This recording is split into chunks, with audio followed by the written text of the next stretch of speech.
আসসালামু আলাইকুম, welcome back to my another new blog. সবাই কেমন আছেন?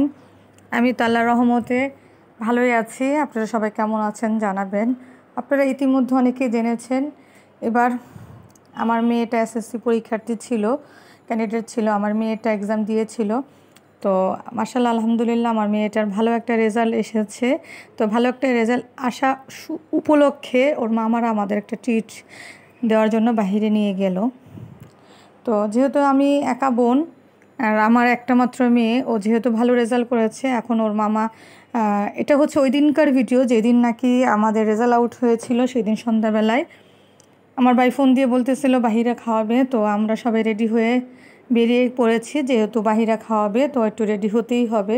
তো এটা হচ্ছে আগুন পান। তো আমরা গিয়েছিলাম মোহাম্মদপুর মোস্তাকিমের চাপ লুচি খাবো, আর হচ্ছে আরও কিছু খাবার খাবো। তো সাথে থাকেন, দেখতে থাকেন ফুল ভিডিওটা। এই যে রহিম মিয়ার এই দোকানে এসেছি, কারণ হচ্ছে ওনারা অনেক দৌড়ঝাঁপ করছিল, ডাকাডাকি হাঁকডাক করতেছিল। এই তো আমার মেয়েটা, আমার রাজকন্যা, আলহামদুলিল্লাহ অল্পর জন্য আমার মেয়েটা A+ পায়নি, 4.33 পেয়েছে। আলহামদুলিল্লাহ এতেই আমি হ্যাপি, কারণ হচ্ছে আমার মেয়েটার ম্যাথ এক্সাম খুবই খারাপ হয়েছিল, খুব বাজে রিয়েক্ট করেছিল যেই কেন্দ্রে ওর সিট পড়েছিল ওই কেন্দ্রের টিচাররা, কারণ হচ্ছে ওনারাও খুব মিসবিহেভ করেছে। আমার মেয়ের পিছনে যারা বসেছিল অন্য একটা স্কুলের, ওরা খুব হাপচাপ করতেছিল, ডাকাডাকি করতেছিল। তো ওনাদের একটু মিস্টেক হয়ে গিয়েছিল, দুজনের খাতা নিয়ে গিয়েছিল। আমার মেয়েকে ডাকাডাকি করার জন্য আমার মেয়ের খাতাটাও নিয়ে গিয়েছিল, প্রায় 15 মিনিট রেখে দিয়েছিল খাতাটা। তো আমার মেয়ে নার্ভাস হয়ে গিয়েছিল, কান্নাকাটি করেছে। মাত্র সে 60 মার্কের অ্যান্সার করে আলহামদুলিল্লাহ ভালোই রেজাল্ট করেছে, ম্যাথে ভালো নাম্বার এসেছে। তো আমার মেয়েটার জন্য সবাই দোয়া করবেন, ভালো একটা রেজাল্ট পেয়েছে। সেই সুবাদে ওর মামারা খুব আনন্দ উৎফুল্ল, কারণ হচ্ছে আমি একটা মাত্র বোন আর আমারও একটা মাত্র মেয়ে। তো যেহেতু ওর ছোটোবেলা থেকে মামাদের কাছে বড় হয়েছে, মামাদের একটা দায়িত্ব আছে। আর সবসময় ওর মামারা বলে যে আমার ভাগ্নি আমাদের মেয়ের মতন, আর হচ্ছে ওর বাবা থাকলে অবশ্যই অনেক আনন্দিত হতো, অনেক কিছু করতো মেয়ের জন্য, মেয়ের রেজাল্ট পাওয়ার সুবাদে। তো এখন সেটা ওর বড় মামা করলো আলহামদুলিল্লাহ। আমার ভাইয়েরা ছোটোবেলা থেকে আমার মেয়েকে খুব আদর ভালোবাসা দেয়, আমার ভাইয়ের বউ অনেক আদর করে, ভালোবাসে। তো আমরা সবাই মিলঝিল করে চলে এসেছি বাসায়। অজিহা, ওয়ারিশা আর আমার বাবা মা আছে, ওনাদের জন্য খাবার পার্সেল করে নিয়ে যাব। তো যাই হোক, এখানে চাপ আর লুচি আমরা অর্ডার দিয়েছিলাম, চাপ আর লুচি খাচ্ছি। অনেক দিন পরে এসেছিলাম মোহাম্মদপুর জেনেভা ক্যাম্পে চাপ আর লুচি খাওয়ার জন্য। আসলে ইনস্ট্যান্ট আমাদের একটা প্ল্যান ছিল, আর অনেক দূর, অনেক রাত হয়ে গিয়েছিল, প্রায় 10টার পরে আমরা বাসা থেকে বেরিয়েছি। যেহেতু অনেক রাত হয়ে গিয়েছিল, সেহেতু ওই জায়গাটাই আমাদের কাছে মনে হয়েছে জনবহুল। আর ওখানে গিয়ে যেহেতু আমরা রাতের ডিনারটা করার ইচ্ছা, তো এখানেই আসলাম।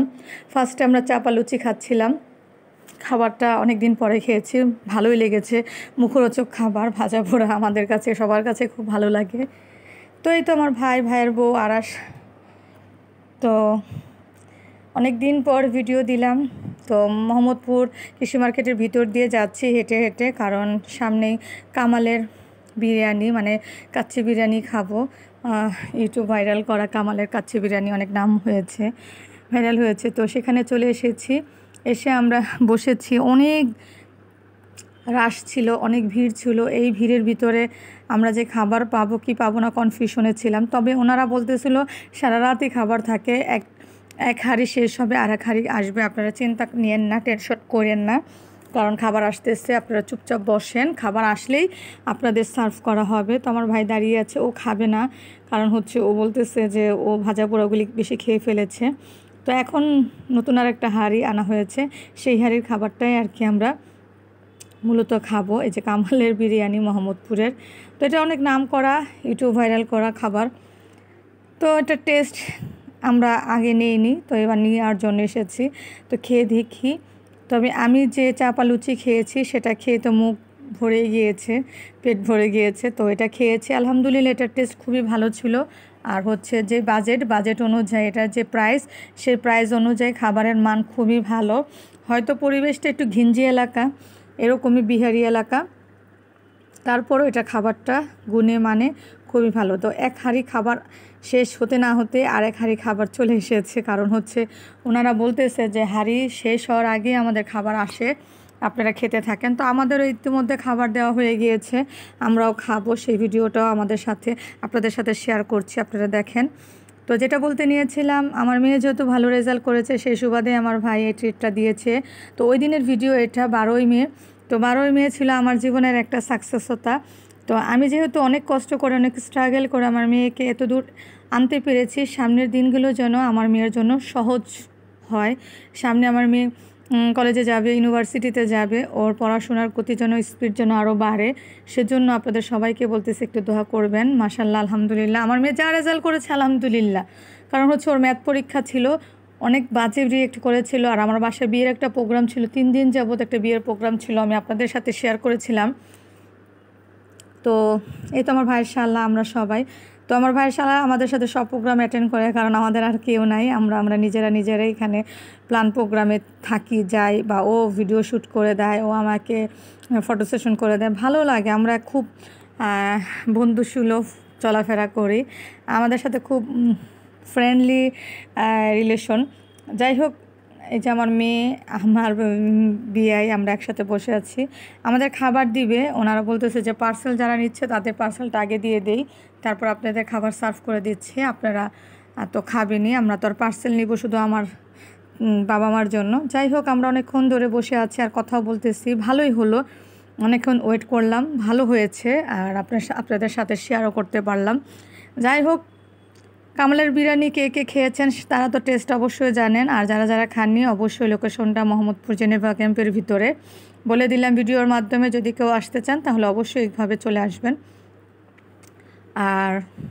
আর কি বলবো, আজকে ওর বাবা থাকলে অনেক আনন্দিত হতো, অনেক কিছু করতো বাচ্চার জন্য, মেয়ের জন্য, আমার জন্য। কারণ আমি অনেক স্ট্রাগল করে কিন্তু আমার মেয়েকে পড়াশোনা চালিয়ে নিয়েছি। কারণ কখনোই আমি চিন্তা করি না, এখনও চিন্তা করি না যে আমার মেয়ে মাঝপথে ছেড়ে দেবে পড়াশোনা। যে যাই বলুক, যে যাই করুক, আমার মেয়ের পড়াশোনা আমার যতদিন রুহু আছে দেহের ভিতরে ততদিন পর্যন্ত চেষ্টা করব আমার মেয়ের ভালোটা, যেন আমার মেয়ে ভালো একটা রেজাল্ট করতে পারে ইন্টারে, তারপরে ভার্সিটিতে যেন ভালো একটা রেজাল্ট করে নিজের পায়ে দাঁড়াতে পারে, যেন কারো উপর নির্ভরশীল হতে না হয়। আর একটা মেয়ের সবচেয়ে বড় মেরুদণ্ড হচ্ছে তার পড়াশোনার একটা এডুকেশন।